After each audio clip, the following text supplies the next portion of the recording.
Hello friends, welcome back to our channel. दोस्तों, Hindi syllabus के अंतर्गत हम लोग एक बहुत ही महत्वपूर्ण टॉपिक संधि की शुरुआत किए थे, जिसमें से कि हम लोग संधि का 3 भाग पढ़ भी लिया था और व्यंजन संधि को कंप्लीट कर लिया था। आज के इस वीडियो में हम लोग संधि के अगले भाग यानी भाग संख्या 4 में विसर्ग संधि को देखने वाले हैं और संभवतः ये हमारा संधि का अंतिम भाग होगा। तो आइए विसर्ग संधि को समझ लेते हैं। विसर्ग संधि किसे कहते हैं? सबसे पहले देखते हैं विसर्ग संधि किसे कहते हैं। विसर्ग के बाद स्वर या व्यंजन आने पर विसर्ग में जो विकार उत्पन्न होता है उसे विसर्ग संधि कहते हैं। कहने का तात्पर्य है, जिस प्रकार स्वर संधि में एक स्वर किसी दूसरे स्वर से जाकर मिलकर एक तीसरा जो वर्ण बनाता था उसे स्वर संधि कहते थे, ठीक उसी प्रकार व्यंजन संधि में एक व्यंजन किसी स्वर या व्यंजन से जाकर मिलकर कोई तीसरा वर्ण बनाता था उसे व्यंजन संधि कहते हैं। उसी प्रकार विसर्ग संधि में एक विसर्ग किसी स्वर या व्यंजन से जाकर मिलता है तो उसे विसर्ग संधि कहते हैं। विसर्ग संधि किसे कहते हैं समझ में आ गया होगा कि विसर्ग के बाद कोई स्वर या व्यंजन आए तो उससे जो विकार उत्पन्न होता है अर्थात जो तीसरा वर्ण बनता है उसे विसर्ग संधि कहते हैं। विसर्ग संधि को समझने के लिए कुछ नियम दिए गए हैं। उन साधारण नियमों को यदि हम समझ लेते हैं तो विसर्ग संधि समझ में आ जाएगा। आइए उन नियमों को समझ लेते हैं। नियम संख्या 1, विसर्ग का ओ हो जाना, अर्थात विसर्ग कब ओ हो जाता है ये एक नियम है। विसर्ग के पहले यदि अ आया हो और विसर्ग के बाद अ आया हो या प्रत्येक पंक्ति का तीसरा चौथा पांचवा वर्ण आया हो या फिर अंतस्थ व्यंजन आया हो, अंतस्थ व्यंजन में य र ल व में से कोई आया हो तो ये विसर्ग क्या हो जाता है? ओ बन जाता है। इसमें ध्यान देने वाली बात यह है कि प्रत्येक पंक्ति का तीसरा चौथा पांचवा वर्ण क्या होता है, तो उसको आइए समझ लेते हैं। दोस्तों, जो हमारे व्यंजन हैं, व्यंजन को हम लोग इस प्रकार 5 भागों में बांट देते हैं। पंक्ति ये होती है, बेड़ी या तिरछी लाइन जो होती है उसको पंक्ति कहते हैं, खड़ी लाइन को स्तंभ कहते हैं। तो इस प्रकार कुल 5 पंक्ति और 5 स्तंभ बनते हैं। तो पंक्ति को नाम दिया गया है पंक्ति 1, पंक्ति 2, पंक्ति 3, पंक्ति 4, पंक्ति 5 और प्रत्येक पंक्ति का जो पहला वर्ण होता है वो उसका वर्ग कहलाता है। जैसे पंक्ति क वर्ग का वर्ण कितने हैं? तो क वर्ग के वर्ण हैं क, ख, ग, घ, अंग। उसी प्रकार च वर्ग के कितने वर्ण हैं? च, छ, ज, झ, ञ। उसी प्रकार ट वर्ग के कितने वर्ण हैं? ट, ठ, ड, ढ, ढ। उसी प्रकार त वर्ग के कितने वर्ण हैं? त, थ, द, ध, न। फिर प वर्ग का भी 5 वर्ण है प, फ, ब, भ, म।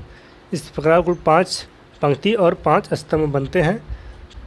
तो प्रत्येक पंक्ति का तीसरा चौथा पांचवा वर्ण क्या है? तो क वर्ग का जो है तीसरा चौथा पांचवा वर्ण ग, घ, अंग। च वर्ग का तीसरा चौथा पांचवा वर्ण क्या है? ज, झ, ञ। ट वर्ग का ड, ढ, ड़। त वर्ग का द, ध, न। और प वर्ग का ब, भ, म। ये सब वर्ण है, तीसरा चौथा पांचवा वर्ण है और ये सब पंक्तियां हैं। तो उम्मीद करता हूँ समझ में आ गया होगा। तो एक बार फिर से इसको देख लीजिए। विसर्ग का ओ हो जाना यानी विसर्ग कब ओ हो जाता है? जब विसर्ग के पहले अ हो और विसर्ग के बाद अ हो या प्रत्येक पंक्ति का तीसरा चौथा पांचवा वर्ण हो या फिर अंतस्थ व्यंजन हो जिसमें य, र, ल, व में से कोई आ जाए तो विसर्ग क्या हो जाता है? विसर्ग ओ हो जाता है। इसको उदाहरण के माध्यम से समझ लेते हैं। जैसे मनः प्लस अनुकूल को जोड़ना है तो क्या होगा? मनोनुकूल। कैसे जुड़ा? विसर्ग के पहले क्या है? न है, न में आधा न प्लस अ जुड़ा हुआ है, अर्थात विसर्ग के पहले अ है और विसर्ग के बाद अ आया है।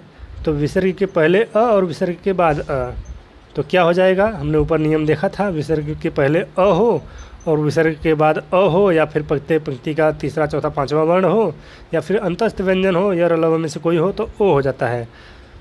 तो नीचे हम लोगों ने देखा कि विसर्ग के पहले अ है और विसर्ग के बाद भी अ है तो ऑटोमेटिक ये विसर्ग ओ में बदल जाएगा, अर्थात मनः प्लस अनुकूल बराबर मनोनुकूल। उसी प्रकार तपः धन बल बराबर क्या होगा? तो प में आधा प प्लस अ जुड़ा हुआ है तो अ निकल जाएगा, यानी विसर्ग के पहले अ आ गया और विसर्ग के बाद क्या है? ब आया है। हमने कहा था कि तीसरा चौथा पाँचवा वर्ण कोई हो प्रत्येक पंक्ति का, तो प्रत्येक पंक्ति के इसमें पाँचवा पंक्ति देख लीजिए, इसमें तीसरा वर्ण क्या है, ब है, तो ब आया है इसमें। तो विसर्ग के पहले अ और विसर्ग के बाद ब, अर्थात क्या हो जाएगा, विसर्ग ओ हो जाएगा। तप धन बल बराबर तपोबल। उसी प्रकार मनः धन योग बराबर मनोयोग। न में न प्लस अ जुड़ा हुआ है, तो विसर्ग के पहले अ आया है और विसर्ग के बाद य आया है। हमने कहा था अंतस्थ व्यंजन भी आ जाए तो क्या हो जाएगा, ओ हो जाएगा। अतः मन प्लस योग बराबर मनोयोग। अब नियम संख्या 2 देख लेते हैं क्या है। विसर्ग का र हो जाना, अर्थात विसर्ग कब र हो जाएगा उसका कुछ नियम है। तो अ आ से भिन्न स्वर हो, पहले विसर्ग के पहले क्या हो, अ आ को छोड़कर कोई भी स्वर आ जाए, फिर विसर्ग के बाद क्या हो, अ आ हो, या तीसरा चौथा पाँचवा वर्ण हो, या अंतस्थ व्यंजन या र ल व में से कोई हो, तो क्या हो जाएगा, र हो जाएगा। उदाहरण देख लेते हैं। जैसे निह प्लस आशा बराबर क्या होगा, निराशा। इसमें विसर्ग के पहले अ आ को छोड़कर कोई स्वर हो, तो इसमें अ आ नहीं है, ई है, तो विसर्ग के पहले ई आया है, फिर विसर्ग के बाद क्या आना चाहिए था, अ आ आना चाहिए था, तो अ आ में से कोई आ गया है, या फिर तीसरा चौथा पाँचवा वर्ण में से कोई आना चाहिए था, तो यहाँ पे अ आ में से कोई आया है, आ आया है, तो विसर्ग के पहले ई और विसर्ग के बाद आ, तो इस प्रकार विसर्ग क्या हो जाएगा, र में बदल जाएगा। अतः निह प्लस आशा बराबर निराशा। उसी प्रकार दुह प्लस जन बराबर क्या होगा, तो दुह में विसर्ग के पहले उ आया है, हमने कहा था अ आ को छोड़कर कोई भी स्वर आ जाए, तो विसर्ग के पहले उ आया है, तो उ प्लस ज आया है, तो ज में हमने कहा था कि तीसरा चौथा पाँचवा वर्ण में से कोई आ जाए, तो यहाँ तीसरा चौथा पाँचवा वर्ण है ना, ऊपर देखेंगे ज कौन सा वर्ण है, तीसरा वर्ण है। इस प्रकार हमारा क्या हो जाएगा, दुह प्लस जन बराबर दुर्जन, अर्थात ये विसर्ग र हो जा रहा है इस समय। उसी प्रकार निह प्लस धन बराबर निर्धन। इसमें विसर्ग से पहले क्या है, ई है, प्लस विसर्ग के बाद ध है, तो हम क्या हो जाएगा, आधा र हो जाएगा, तो निह प्लस धन बराबर निर्धन। नियम संख्या 3 को देख लेते हैं। विसर्ग का बड़ा श अर्थात आधा बड़ा श हो जाना। कब आधा बड़ा श हो जाता है, तो विसर्ग के पहले कोई भी स्वर आ जाए और विसर्ग के बाद च आए या छ आए या श आए बड़ा बड़ा, तो विसर्ग क्या हो जाएगा, बड़ा आधा श हो जाएगा। उदाहरण देख लेते हैं। विसर्ग के पहले कोई भी स्वर आ जाए,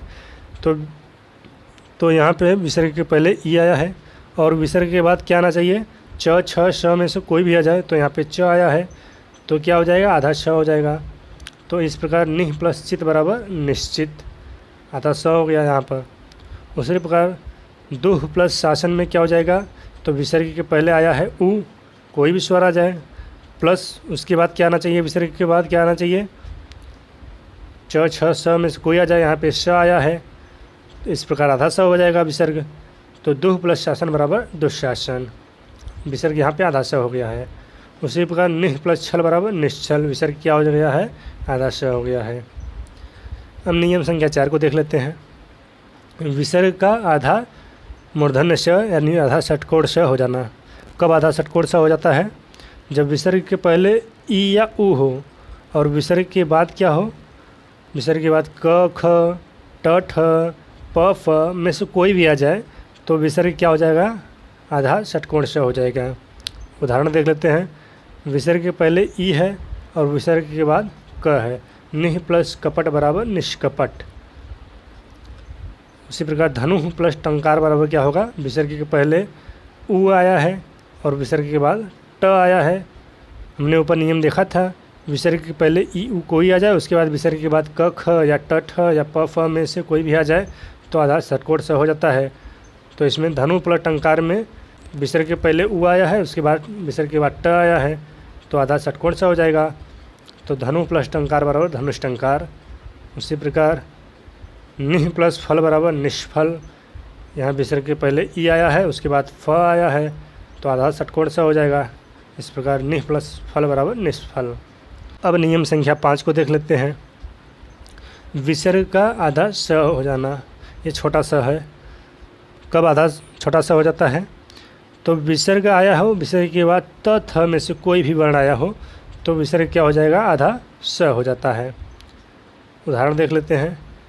नमः प्लस ते बराबर नमस्ते। तो यहाँ पे विसर्ग के बाद क्या आया है? त आया है। हमने ऊपर नियम देखा था कि विसर्ग के पहले त या थ में से कोई भी आ जाए तो आधा स हो जाता है। तो यहाँ पर विसर्ग के पहले त आया है, तो इस प्रकार यहाँ विसर्ग क्या हो जाएगा? आधा स में कन्वर्ट हो जाएगा। अतः नमः प्लस ते बराबर नमस्ते। उसी प्रकार दुह प्लस थकार बराबर दुष्थकार। यहाँ पे विसर्ग के पहले से मतलब नहीं है, विसर्ग के बाद थ आया है या त आया है ये देखना है। तो यहाँ विसर्ग के बाद थ आया है तो विसर्ग क्या हो जाएगा? आधा श में कन्वर्ट हो जाएगा, अर्थात दुह प्लस थकार बराबर दुष्थकार। अब नियम संख्या 6 को देख लेते हैं। विसर्ग का लोप हो जाना। इसमें 2 प्रकार से नियम बताए गए हैं कि कब कब विसर्ग लोप हो जाता है, अर्थात विसर्ग गायब हो जाता है।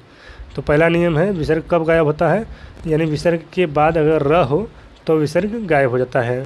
और दूसरा, विसर्ग के पहले आ हो और विसर्ग के बाद कोई भी भिन्न स्वर हो आ को छोड़कर तो विसर्ग का गायब हो जाता है, अर्थात विसर्ग लोप हो जाता है। उदाहरण के माध्यम से समझ लेते हैं इसको। निह प्लस रोग बराबर निरोग। यहाँ पर विसर्ग गायब हो गया। कैसे गायब हो गया? विसर्ग है, विसर्ग के बाद र आया है, तो ऊपर नियम हमने देखा था कि विसर्ग के बाद यदि र आता है तो विसर्ग गायब हो जाता है, अर्थात विसर्ग का लोप हो जाता है। तो यहाँ पे विसर्ग के बाद र आया है, अर्थात विसर्ग खत्म हो जाएगा। निह प्लस रोग बराबर निरोग। उसी प्रकार अतः प्लस एव बराबर अतएव।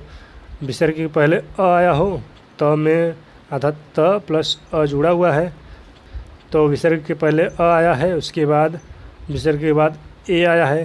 हमने कहा था भिन्न स्वर आना चाहिए था, आ को छोड़कर कोई भिन्न स्वर आ जाए तो विसर्ग के पहले आ, विसर्ग के बाद कोई भिन्न स्वर तो विसर्ग गायब हो जाता है। यहाँ पे नियम है, तो विसर्ग के पहले अ, विसर्ग के बाद ए, अर्थात इससे भिन्न है तो विसर्ग गायब हो जाएगा। अतः प्लस ए बराबर अतएव। अब नियम संख्या 7 को देख लेते हैं। विसर्ग में कोई परिवर्तन का न होना, अर्थात विसर्ग में कब चेंज नहीं होता है? विसर्ग के पहले यदि आ आया हो और विसर्ग के बाद क या प आया हो तो विसर्ग में कोई परिवर्तन नहीं होता है, अर्थात नो चेंज। उदाहरण के माध्यम से समझ लेते हैं। विसर्ग के पहले क्या आया हो? आ आया हो, तो प्रातः प्लस काल, इसमें त में आधा त प्लस अ जुड़ा हुआ है, तो अ यह निकला यहाँ से, फिर विसर्ग है, विसर्ग के बाद क आया है। तो ऊपर नियम है कि विसर्ग से पहले अ या आ हो, उसके बाद क हो, तो विसर्ग में कोई परिवर्तन नहीं होता। तो प्रातः प्लस काल बराबर प्रातःकाल, यहाँ पे विसर्ग रहेगा। तो फ्रेंड, कैसा लगा वीडियो? उम्मीद करता हूँ वीडियो पसंद आया होगा। यदि वीडियो पसंद आया है तो हमारे चैनल को सब्सक्राइब कीजिए, वीडियो को लाइक कीजिए और दोस्तों के साथ इसे शेयर करना ना भूलिए। यदि कुछ कमी रह गई हो तो हमें कमेंट करके अपना फीडबैक देना ना भूलिए। आपका फीडबैक हमारे लिए बहुत ही महत्वपूर्ण है। फिर मिलेंगे अगले वीडियो में। वीडियो देखने के लिए बहुत बहुत धन्यवाद।